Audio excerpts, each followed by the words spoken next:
Hello, everybody, and welcome back to Workflows and Espressos. I am Meaghan Myers, but that is like the least fun part of today that I'm here because I have one of my amazing friends who also happens to be a absolute like badass dynamo in the industry, Koryn.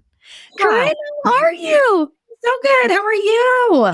I'm good. I'm so happy that you're here. When I was planning out this season, I was like, Koryn's at the top of my list. I gotta get her. I'm so excited to be back.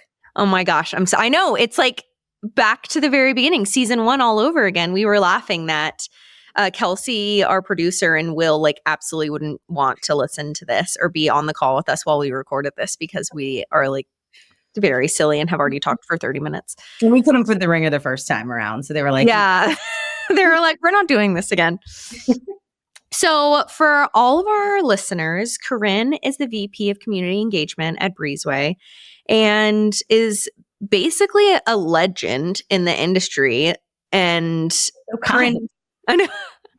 So we were laughing because I was looking through Koryn's like career history as I was preparing our content for the show. And I saw originally, I mean, mainly I like don't have a brain because I'm pregnant and it's all my intelligence is going to my baby now growing his brain.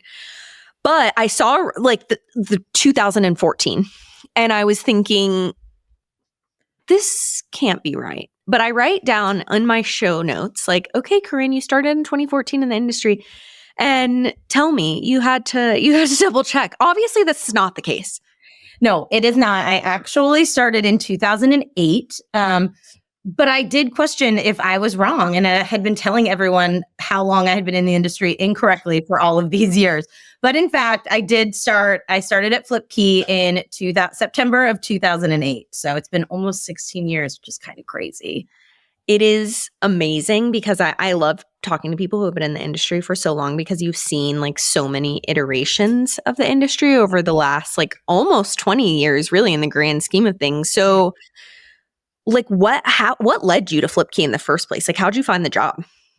Okay, so I was actually working in advertising. I worked at a magazine, and one of my coworkers was like, "I interviewed for this job. I don't want it, but I think you would like it." And I was like, "Okay." I mean, I don't like when you put it like that. You're like, "What is wrong? Why she didn't want it, but you might like it?" Like, what? But I don't know. I just, you know how you meet people and you're like, yeah, this is where I'm supposed to be. And I don't even know what it was. Jeremy and I were joking not long ago about like my interview experience. I mean, when I started at FlipKey, there were 4 people. There were the 3 founders and Brian Goodwin, who was head of sales, and actually a couple of engineers. So that's not entirely right. I think I was number 8 there. Now that I think about it. So I was the 8th employee, but it was almost all men and me. And when I interviewed in like essentially a small like closet. That was our like conference room. And so I don't know. I mean, I think like maybe that's why my friend thought I would like it. Cause I was like, she was like, you can handle this. She was like way more bougie than I was at the time. And, but it was one of those things where, you know, these people were so passionate about what they were doing and the industry was really interesting to me. Although, I mean, candidly, I don't think I thought I had any experience like ever having stayed in a rental. And then as I like started to like fully grasp and understand what the industry really meant, like I was like, oh wait, we used to stay in vacation rentals all the time when I was growing up, but I always thought it was a hotel. So this is like very early stage startup environment. And then you had the same experience years later at Breezeway, like very early. Were you the first employee at Breezeway? Was, yeah. Yeah. Oh that was the 2 founders and me. And it was really funny. So in 2008, the VRMA International Conference was at Wild Horse Pass, right outside of Phoenix. And fast forward to 2016, or 2017, and Jeremy, who was one of the founders of FlipKey, who was the founder of Breezeway, he and I had stayed in touch throughout the years after he had left. And he and I like got together, we got lunch. He sort of told me what he's building. I was like, cool for you. That sounds great. And then he was like, hey, like, what are you doing this random weekend in October? And Meaghan, I don't know what it was, but I was like, when is VRMA 2017? And it was the weekend that he had asked me about. And I was like, am I going to VRMA? Like kind of joking. And he was like, I hope so. And so I ended up taking a vacation time from the job that I was at that moment and going to VRMA at Wild Horse Pass. Oh my gosh. Just to meet with Jeremy, right? We were meeting with prospective clients. We didn't have any clients at that time. We it was like conceptual, like there was something built, but it was like, let's use all of our like connections and talk to people and like see if we're on the right path. And it was very interesting and we learned a lot and we came back and made a bunch of changes and I ended up starting full time about 4 months later. And then the rest is history. And that was 8 years ago, right? Yeah. So in the beginning of Breezeway, were you just like, hey, look, I trust Jeremy. I enjoyed working with him at FlipKey. I'm like excited to be back in the industry. Let's freaking do this. Yeah. Why did I leave a job and then come to another startup? Yeah. I think it was most of the things that you just said, but you know what it was too, Meaghan, is yes, I trusted Jeremy explicitly. Like I believed in like the vision that he had. Having had the opportunity to like talk to people before I like fully committed and really understand like the challenges that like operations had, because, you know, listen, I was at TripAdvisor for 7 years and I saw all these reviews coming in, but it was more on the front end marketing side. Like it wasn't a lot of like all the like, why did the toilet break, right? And why were people complaining about the bed? Like, how did you fix those things? It wasn't so much that part of the business, but having that knowledge and then having the opportunity to talk to people and really learn about what a challenge it was, I was like, he's really on to something. And also like, I missed the people. You know, I think one of the things that makes, you know, we've talked about this before, and I know you've talked about it on other episodes, like, one of the things that makes this industry so special are the people and the relationships and like the true friendships that happen. And so that was another big piece of it. Mm-hmm. I know the thought, it's funny. One of my friends in the industry just got a job outside of the industry and she called me last night and was like, I'm so excited about this new opportunity that I have. I know it's the right thing. I am so devastated about leaving the people. It's so hard. Like the thought of it feels like detaching myself from this like family that I have. And like even back then, right? Like we would talk about how fragmented the industry was. And so I did take about 1.5 years where I was not in our industry. I was at a small startup that was doing YouTube like influencing. It was all about like makeup and stuff, which was also not where I should have been. I didn't watch YouTube. I wasn't like being influenced by those people. Today, that would probably be a different story. But I thought like, you know, we talked about how fragmented the VR industry is. And then I came to this other like big industry and there was no like, there was no collaboration there either. And I was like, we actually had a really good thing going in our industry. I mean, like, you know, this is like 2014, 2015. So still 10 years ago, but like, it was that idea of being able to say like, you know, we have people that like you can bounce ideas off of and that you can learn from. And that is really what, you know, what makes this industry so great. Mm-hmm. I think too, like, we're still so small and it's funny, right? Because like it has grown significantly over the course of the last 10 years. But when I think through our industry, like I just recently went to a conference on like our supplier side with Inhaven. And I mean, there are like 30,000 people that attend this. Like it's insane. And I think about our industry where we're like, wow, it's really grown. Yes. And like we are still really small and we have the opportunity, like we've been seeing each other at conferences like since ResFest in 2015. And that's so cool. Like you just don't get the opportunity to do that when there are 20,000 people at a conference. No. And I think that like, I also think that like, yes, we are still so small, but we are so much bigger today than we were 10 years ago or 5 years ago or 25 years ago. And I think that's what makes it so exciting, right? Is that like, we're all sort of doing this thing together and collaboratively moving this industry forward. And like to your point, like we've known each other for 10 years. And you see people's families grow. I mean, like there's so many people that I met like early on who like their kids are in college or like they're graduating high school. And I'm like, wait, I remember this baby when they were like tiny and you had them at a conference. They were like wobbling around on the patio, while we're having wine out by the fire pits. Like, it's crazy to think that like you said, you don't get that when it's 20, 30, 50,000 people. And I'll keep it at this level if it means we can continue to accelerate at the level that we are, but still like with the people that we have. 1,000%. I think one thing that I feel like really makes Breezeway unique in our space, and it's no secret, like Breezeway has built this like incredible reputation with these raving fans. Like I remember maybe a year ago, I posted on LinkedIn and I said like, what is the one piece of software that you cannot live without? And it got like 60 comments and I literally 50 of them said Breezeway.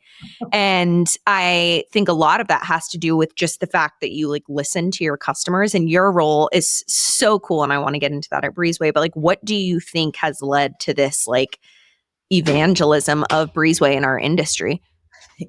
I mean, well, first, thank you. And that's very sweet to say. And we are incredible. I mean, it's not something that we like take for granted. It's something that we talk about a lot, that like, there are not a lot of companies that have the opportunity to have people talking about them in such a positive light that they are not asking them to talk about.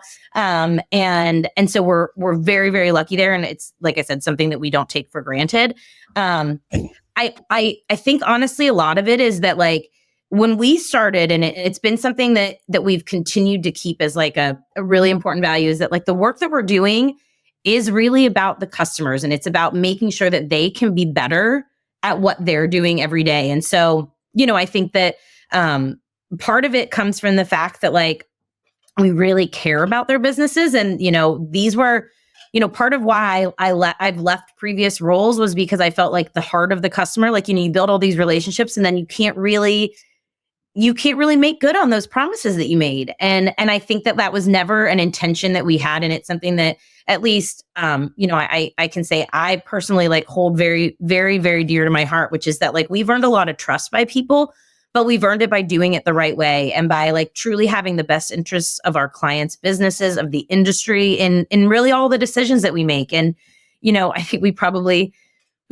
I'm probably very guilty of like being too flexible and holding hands for too long, in the early days. But it was really important that like people understood how to use the product so that they could be really successful. And we still have, a phenomenal implementation team and account management team and everyone that's going to make sure that all of our clients are successful. But we really we listened a lot, and we were thoughtful in the work that we put out. And we continue to be, right? I think like, that whole, like, if you build it, they will come, Field of Dreams reference, right? Like, that's actually not true, right? If you build this really awesome thing, but it doesn't work for the people you build it for, they're not going to do it, right? And I think that, like, I think it's been about, like, having a really close ear to the ground on, like, what the challenges people are facing are, and, like, solving for those, while also solving for what makes sense for the business, right? Because you can't just be like, oh, well, Meaghan said she wants this and April said she wants that, like,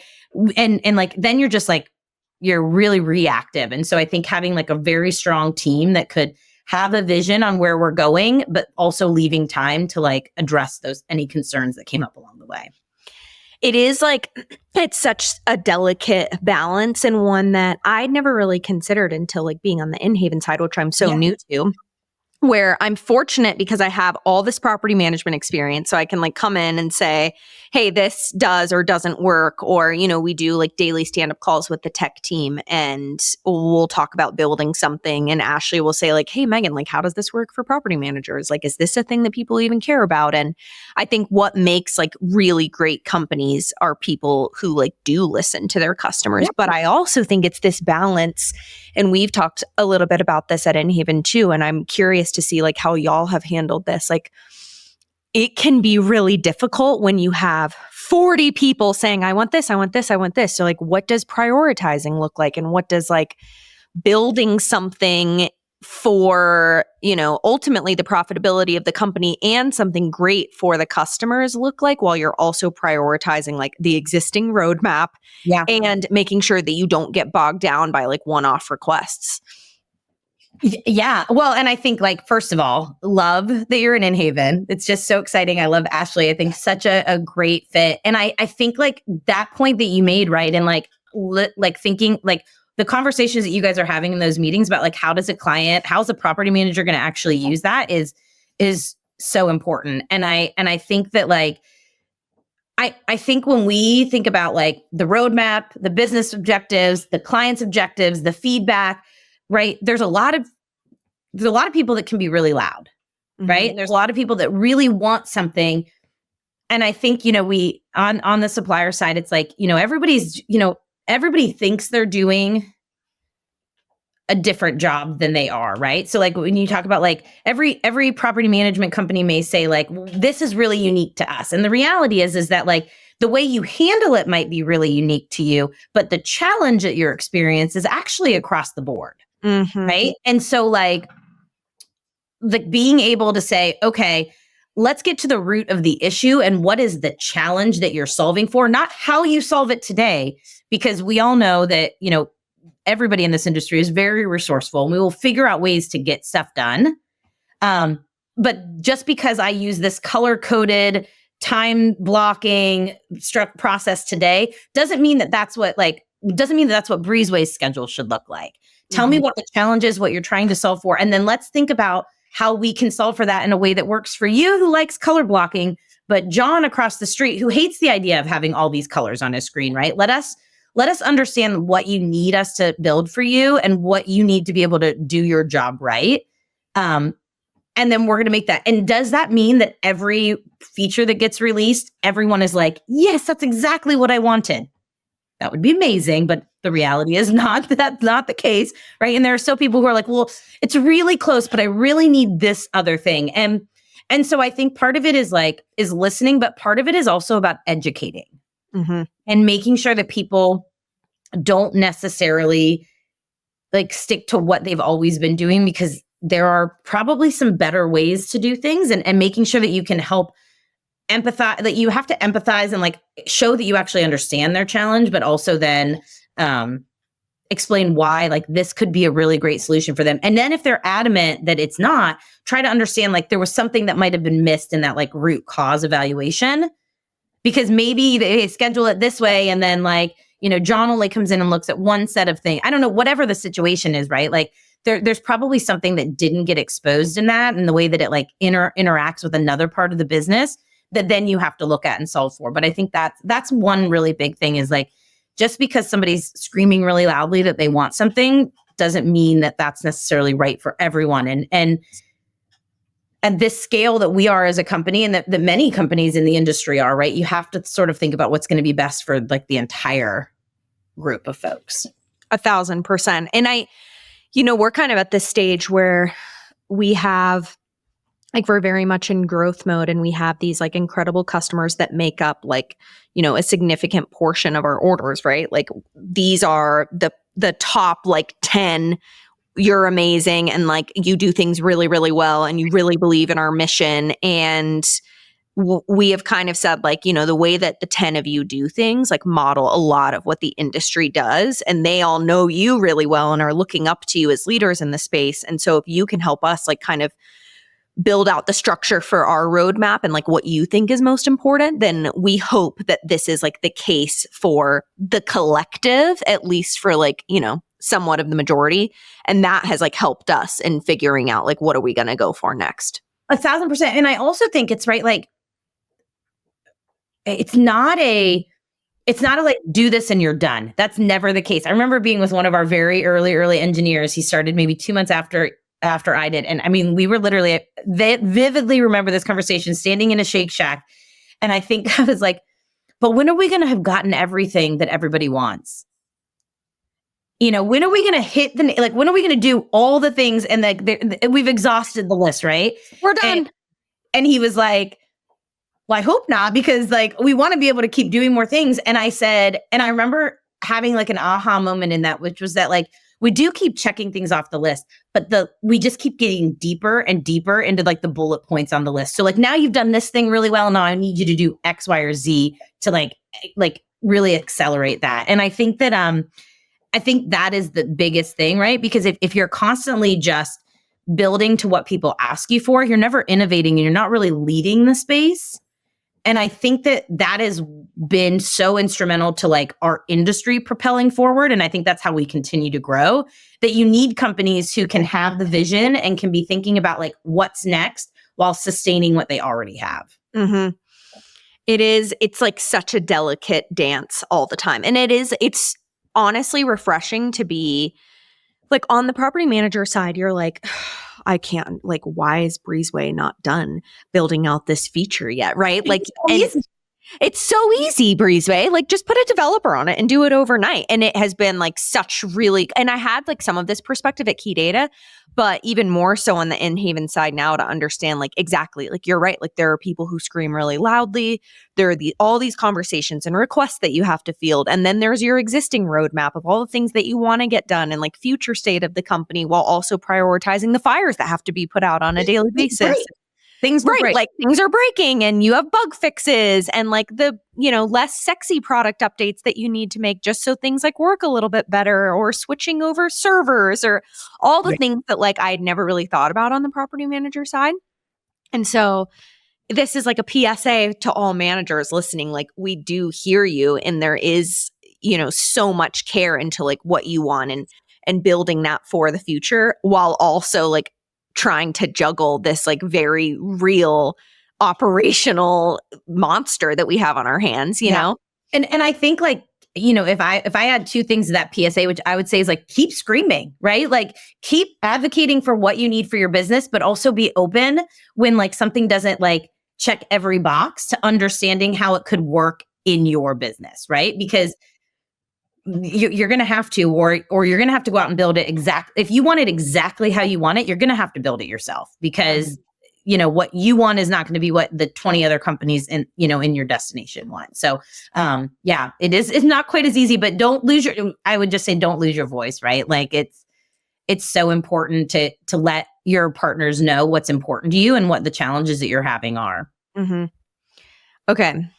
So you've worked for Jeremy for a long time. Yeah. Yes. A long time. Years. And honestly, like Jeremy reminds me in a lot of ways of Jason Sprinkle. And like, they're also great friends. So like that makes a lot of sense. And I'm curious to see, and I like know what my answer would be on the Jason side. Like, what do you think has like kept you working with Jeremy for so long? Oh, he's going to listen to this, isn't he? No, honestly, I think there was, and I won't go into the details of the situation, but there was a moment, again, I can vividly remember having a conversation, and the outcome of that conversation was, he really has my back. Like, he cares about me as a person.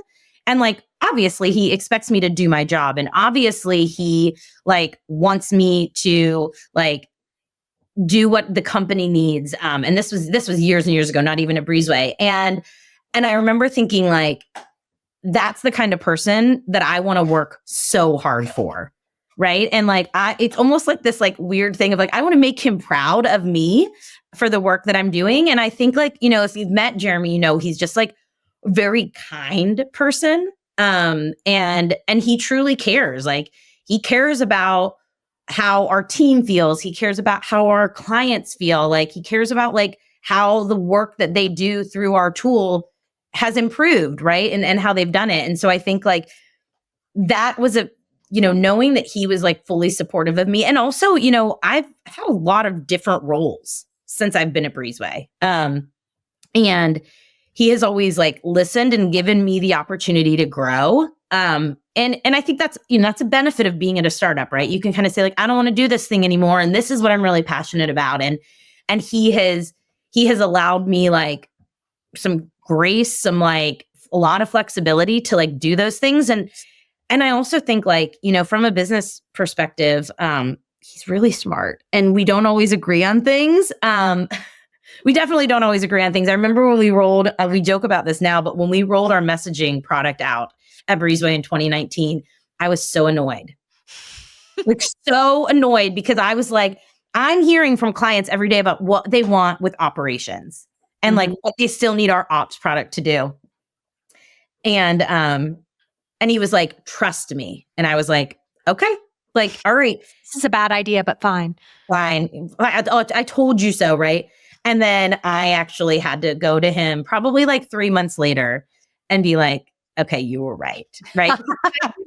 It's again, like, I think it goes back to that last conversation. I was so in the weeds of listening to what everybody wanted and what everybody needed that I couldn't see past to see what like would propel them forward. Right. And he did. And he knew that, there was a lot of question when we launched messaging around like, why you're an ops platform, right? Like that doesn't make sense until you say like, well, most of the questions that you get once a guest is in-house are operationally based. So you field those questions in another system and then you have to come into Breezeway and add them, or they could be connected, right? And it could be the same thing. And I remember we were at Red Rock at a Res Fest, not the same one that we met at, I'm sure. Well, probably the same hotel, that same ballroom, but definitely the same hotel. Yeah, same hotel, which is a great hotel, by the way. I love that. And listening and seeing the excitement around what messaging would do for people's business. And that was like a wake up call for me to be like, you've got to trust that he is leading this company in the right way. And so I probably still do, like speak up and be like, are we sure? But I have, I think that has been a big part because he does have a really strong vision and like understanding of where we should be going. So that's why still 16 years later, he's still my boss. Still here. I do think I was actually talking. So there was a program put together, so smart, that RevProf did at DARM of like mentors and mentees, similar to the Women's Summit. So I was talking to my mentee the other day, actually, and she like loves her boss and who she works with now. And I was telling her like, hey, there is something to be said when you have that relationship with who you are working for, because that in a lot of times is not the case. Right. And so like once you have this dynamic where there's so much mutual respect and you do trust them and you believe that they're leading the company in the right direction and they give you autonomy and you have the opportunity to speak up and do things that you really want to do and are passionate about, like hold on to that because it doesn't exist everywhere. Yeah. And like, I don't know. It's funny because we were talking about like, what was next for her career. And I was like, you're learning so much right now. Like, especially when you have that person that you trust so much and they're turning around and teaching you every single thing that they learn, which I think is so valuable. And that was like my very first working experience, like working with Jason and working with Ashley and Jeremy. And I remember like different Jeremy. You're right. There are two Jeremys here. And although I do love your Jeremy as well, who is very smart, as you said. Yeah. I know, Jason. I'm like, you're pretty smart. Yeah, I know you're like, you're gonna. That's why I said he's gonna hear this, but it's okay because I do think, like, to your point, when you can have that candor with someone and say like, I really believe in what we're doing, but this isn't the right thing for me right now. And that someone will like listen to you and work with you and like figure out what makes sense because they value you. Like that's hard to find. Like hold on to it and like ride it out. And also like those people take you with them, which I think is what is so cool. And like, what really kept me in the industry from the very beginning is when Jason was like, hey, we're going to go build key data. Like, you want to be a part of it? I was like, absolutely. Like, you're so smart. I really trust you. Let's freaking go. And that is like, I don't know, those types of leaders want you to be more successful than they are. And like that, I think is just, you can't like buy that. Well, also in a leader that like, I think somebody that like doesn't, how am I trying to say this? That doesn't like take the credit for themselves, right? Somebody who's always going to be like, oh, actually, like this was Meaghan's idea, or like, we were talking about this. I think that's so, so important. And, and I think especially as like women, like there's so many times when like you have a conversation and then somebody else is like, well, and then we're going to do this thing. And you're like, that was, hi, I said that, right? That's never something that I've had to, that I've experienced in this situation, right? Like there have been like ideas that we've had that maybe have like morphed into something else that weren't really my idea, but I never had to worry about like, if I share this really awesome idea, is like someone else taking the credit for it. Mm-hmm. Okay. So speaking of this, of your experience, like working with men in general, I want to go back to like the FlipKey days. Mm-hmm. You're a young woman, you're starting at FlipKey. with a bunch of dudes. Like, what has been your experience, like, as a woman in the industry in general, which now there are a lot of women in the industry. Back then, there weren't very many, working at a startup with, primarily only males, and then now holding this like very senior leadership position at Breezeway as a female? I think I've really been probably very lucky. All like the team that we had at FlipKey, the early team that we had at Breezeway, like have always been, I think, very forward thinking, very open. There was never any like, yeah, your idea isn't quite as good as mine, right? Because like you're a girl and I'm a boy, right? Like I think it has always been different perspective. And I think that that's also one of the things that made both of those companies really successful, was that like willingness to hear a different opinion. Because the reality is that like when you are super like, you're super data driven, you're very like results orientated, like those are very important business like metrics and very important business qualities to have. But like how people feel about something, and that's always sort of been, that's just me as a person. Like I am very much more like qualitative. I'm very much more like the touchy feely. How does this make somebody feel? And I think if you're making business decisions with both of those things playing into it, like then that's like a special sauce that you can have. And so like, in both experiences, I was able to sort of like voice my opinion in a way, and sometimes it got I wouldn't say it got heard. It always got heard, but sometimes it was acted on and sometimes it wasn't. And most of the time, like, it didn't make or break a decision that was going to impact the business and impact our reputation and the client's experience. It really just allowed us to sort of look at things holistically. And I think that's been important. But I do think, for myself as like from a personal perspective, right, I've probably felt like, oh, that's a dumb idea, and maybe I shouldn't say that, or like, oh, they already have it covered. But I think one thing that I've learned over the years, and it definitely took a long time, is that like they probably do have it covered, and I might not need to say something, but for my own sake, right? It's and for I think the sake of like our clients in our industry, like I want to make sure that I add this like other layer of like thought to make sure that we're not forgetting that. Because like while you think you're making these really great decisions, like, but what is this? We talk about like if you're doing a price increase, like are we giving them enough time? Are we communicating in a way where everybody gets that, right? There's been so many companies that have just been like, it's time to do a price increase, let's do it. And you get this email, it's like next month's bill. And I think like, I always am just like, are we thinking about what this does for the client? And I'm again very lucky that so are other people in the rooms that I'm in, right? Mm-hmm. But I had to get very comfortable with the idea of voicing an opinion that might not align with what everyone else in the room was saying or thinking, and being okay with like where that sort of landed in the conversation. Do you think it took you a while to like find your voice? Did you ever struggle with that? 1,000%. And I still do. There are still meetings that I'm sitting in and I'll be like, I wonder about this. And then I'm like, nah, they have it. And then I'm like, no. You need to make sure that you say this. Mm-hmm. Because while they probably do have it, if for some reason this was the one time it wasn't thought about, you don't want to think like, I thought about that.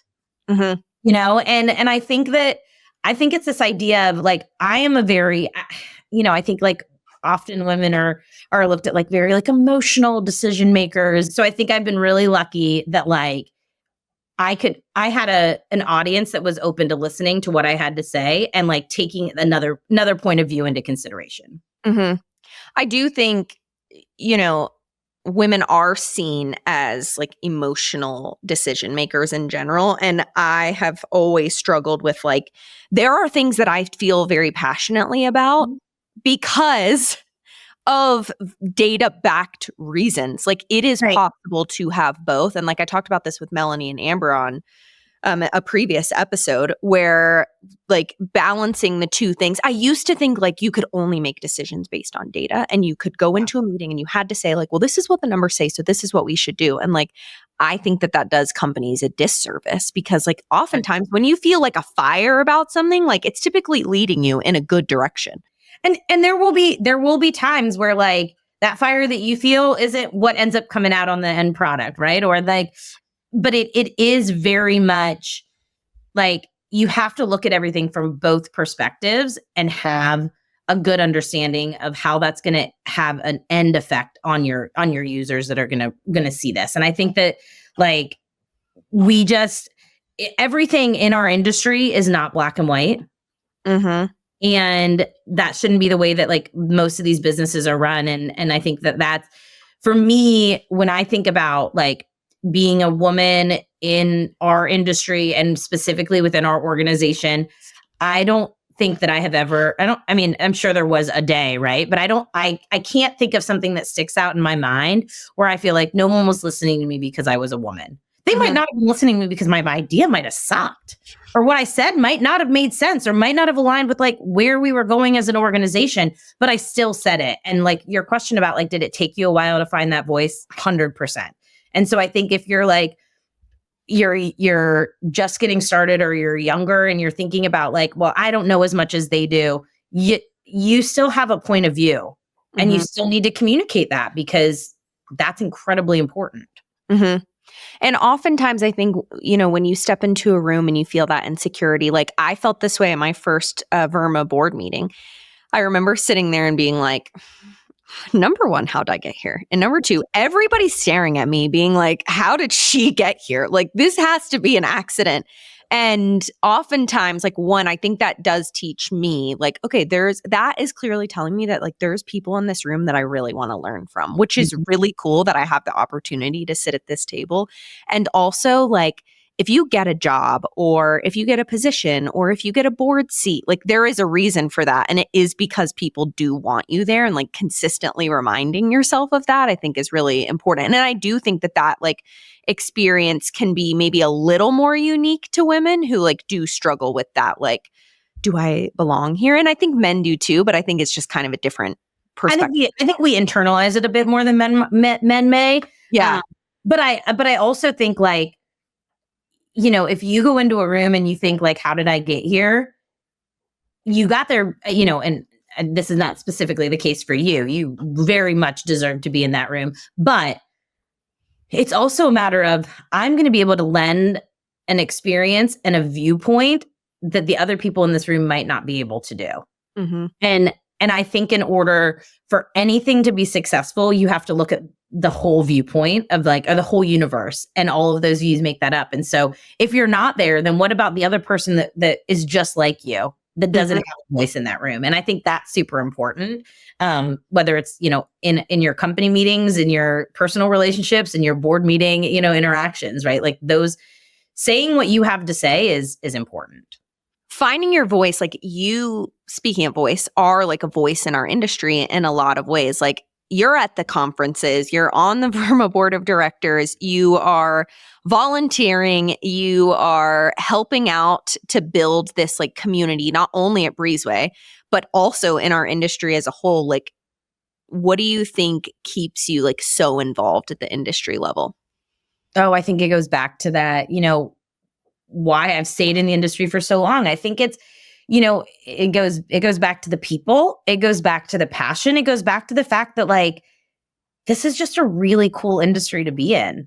And I think that when we're doing something that we're excited about, don't get me wrong, when I first started at Breezeway, I was like, oh, what do you mean? I'm not like, I don't fixing a toilet. Like, I don't even clean my own house. Like, I am not like equipped to talk about these things. But I think that like, as Breezeway has seen success, and as I have been very lucky to see success alongside of that, like it is about like that passion and like what makes me excited to have conversations. And what makes me really excited to have conversations is the opportunity to learn from someone else and to hear like a struggle that they had and how they overcame it, whether it's with our system or if it's something totally unrelated to what we're doing. I think like a curiosity around like how people are operating and how they're finding success in their businesses has been a real driver for me. It's why, you know, I love to talk to our clients and to hear what were your challenges before, what's going on now, like how are you doing this? You know, we do our monthly Elevate webinars, and all it is a conversation. And like I get so excited for that because every time I leave there, I'm like, this is super awesome. And like that company is doing this so well. And I think that like, that's why I want to give back to this industry, because I want everybody who is new to it or who has been in it for a long time to have that same experience. Mm-hmm. That passion, working in such a exhausting business for so long, like keeping the like fire and the passion and the excitement and the fact that like you've been to 1 million Burmas and I still, every time I see you at one, you're like, hey, I'm so happy to be here. Like we're staying an extra day, or I got here a little early to enjoy the hotel. And like, I'm so excited to see all my friends. Like that is what keeps me in this industry, is like seeing you and this excitement. Like I genuinely, it's so funny, right? Like a lot of the times I leave the shows and I'm so tired and I want to like decompress, but I look forward to going to conferences so much because I'm like, I'm going to see all my friends. I can't wait to see all my friends. Well, and you're not only you're going to see your friends, but guaranteed, you know, April and I were talking this morning and I was like, we've been on the phone for 45 minutes now, so we should probably like do work. And she was like, but we've talked about work. And I think that like you see these friends, but you're all in it together. And this is like, it's a crazy industry that we are in. And there are so many people who are not in it, who do not understand the nuances and the challenges that as suppliers we face every day, that as property managers, our clients are facing every day. And so I think when you have those like relationships, even if you're like, no, we were talking about going to a concert and then like somehow it, like turned into something with work. And like, I think that is what is so cool about it, because you go in, and whether you go in with the idea of like, I'm just going to like network and talk to my friends, or I'm going to like really learn and like dig into the subject, those things are not mutually exclusive. Mm-hmm. That is so hard to find, but also like so common in our industry. Oh, so much so. I just love you. Okay. I have 2 more questions. Okay. So the first question that I have for you is for someone who is just getting started in the industry and who might be a little bit afraid of like dipping their toe in the network pool or attending conferences or getting involved. Like, what is your piece of advice that you have for them on like just involvement in general and how it's shaped you in your career? That's my first question. And then I'll ask my second question after. I would just say you got to do it, right? Like there has never been, I will say this, there has never been someone that I have walked up to at a Verma conference or at a VRM Intel conference or at any show that has like, right? Like no one has been like, I can't talk to you, right? Like that has never been the case. Maybe they're short conversations because they've got 1,000 things going on, and that's okay. But just introduce yourself, say hello, and be really open to like learning. But here's the biggest thing: be open to learning in a way that doesn't just benefit you, because I think that that's a mistake that so many new people in the industry make. Like it's like, oh, I've got this like captive audience of somebody who's been doing this for 10 years, and I'm not talking about like me specifically, but I've definitely seen it happen, and I want to like pick their brain and ask them 27 questions. And that's totally cool. But also like, let's get to know one another. Like, let's learn about each other. And then I want to, and then ask like, hey, would it be cool if we set up another time that we can, I have so many questions like that we could dig in. Like everyone is going, shouldn't say everyone, but most people are going to say yes. But if we're having this conversation where it's like, let me learn about what's good for me, and I'm never going to ask you a thing about you, like, that's really hard because there's so many people out there that like you want to have those real relationships with. So ask the questions, but like do it in a way that like allows you to learn about someone, not just learn about what they can do for you. Mm-hmm. Does that make sense? Mm-hmm. It's like take advantage too of this like welcoming industry. I don't know. Like I always feel like I say this, like we're in such a unique position where people are willing to share information. And I feel like that's not the case in other industries. And so, you know, I was so nervous in my first conferences to like sit next to someone I didn't know at lunch and talk to them, or get on a Verma committee and to like put my name in the hat for any type of involvement. And like the more I did, the more opportunities I got and the more friends that I made and the more like I got smarter. And like, honestly, like I knew what to do at work and I had more opportunities open up for me. And that I think was like the greatest thing that I ever did, is like take this leap to like be more outgoing in the industry. Yeah. And I think, I mean, to your point, like if you put yourself out there, I look at the people who have been incredibly successful in this industry, both from a supplier side and from a property manager side. And one of the things that if you ask them what they love most, they love sharing with newer people or with people who are trying to figure something out, what they've done. And so it is so collaborative. Everyone wants to be helpful. And I don't know how many times that people have been like, oh yeah, I'll send you that. I'll send you what I use for that. Or I'll send you my contract for that. Like, people want to help you, but they want to feel like a mutual respect in that scenario. 100%.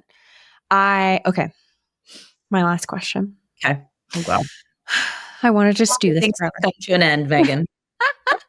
Okay. So honestly, I always get so anxious when people ask me like what I see in the future, like what I want to see. But I am very curious, like, as you and Breezeway looks toward the rest of 2025 and 2026, and one, like, do you see yourself staying in the industry? And two, like, what do you see for the industry in the next couple of years?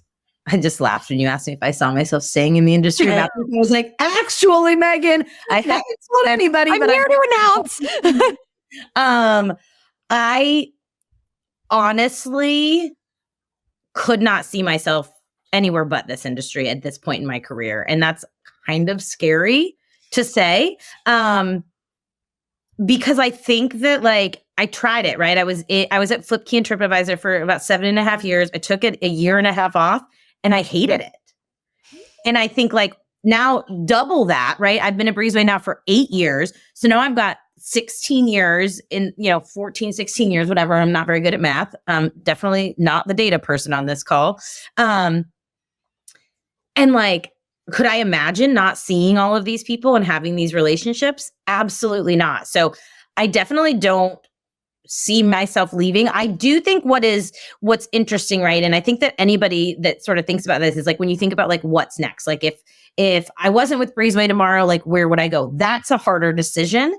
But no announcement. I'm not going anywhere. Be very clear.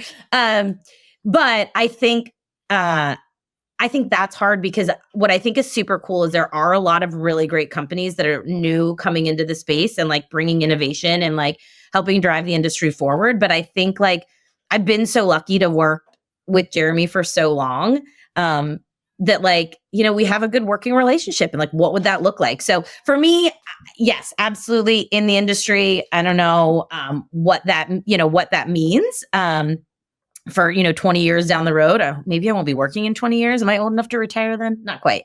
But I think for our industry, like, what, that was the second part of that question, right? Like, what is the? Yeah, it was technically a two-parter. So it was really 3 questions. I see what you did there. I think for our industry, I think that, we talked about this at the beginning of the episode, right? Like, we have evolved so much and we have made so many strides forward. And I think what I'm excited about is like how we can continue to grow and do more and like, take over the world from like a VR standpoint. But I think like how we get there is going to be so interesting, right? There's so much talk about AI and automation, and it's something that we spend a lot of time and a lot of conversations at our company about, right? Like, we're doing a lot more with AI and automation to help make what people are doing on a daily basis easier and faster and more efficient, and like allowing people to like focus on things that have higher value. But I think what is also interesting, and I think, we were talking about this on a meeting earlier, is this idea of where we go from like a hospitality, how we deliver these like exceptional experiences is really really exciting to me.